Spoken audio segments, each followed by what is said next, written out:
Empathy means that I emotionally connect. I'm vulnerable enough to be able to feel some impact that that person has on me, and I'm able then to communicate that impact on them. So they feel the person's compassion, their interest. It can come across in all kinds of ways. That doesn't mean you have to tell your life story. Empathy simply means it's a heart-to-heart conversation. And having done my dissertation on this, I know what it is. It's the cardiac orienting reflex. You see, when you're bonded, your heart and my heart will start beating in rhythm, just like a baby's and the mother's.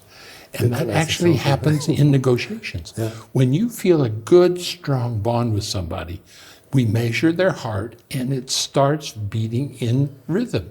That's one way to know of that deeper level of bonding. Now, some people cannot create that cardiac orienting reflex. They can't or they won't? They won't. You're right, they won't, but they don't know how to do it. There's some people who just don't know how to bond because they never learned how to do that.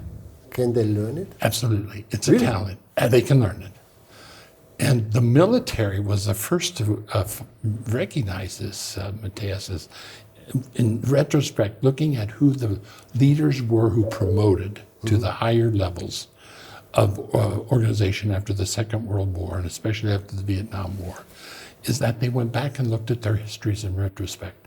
The ones who were promoted and were considered the best leaders were ones who had mothers or grandmothers or a father or a grandfather or an emotional caretaking.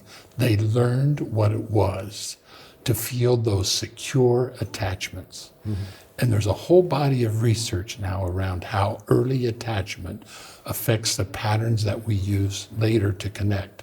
But that can always be repaired. It's never too late to rewire the brain to be able to reconstruct the memories. It's called brain reconstruction.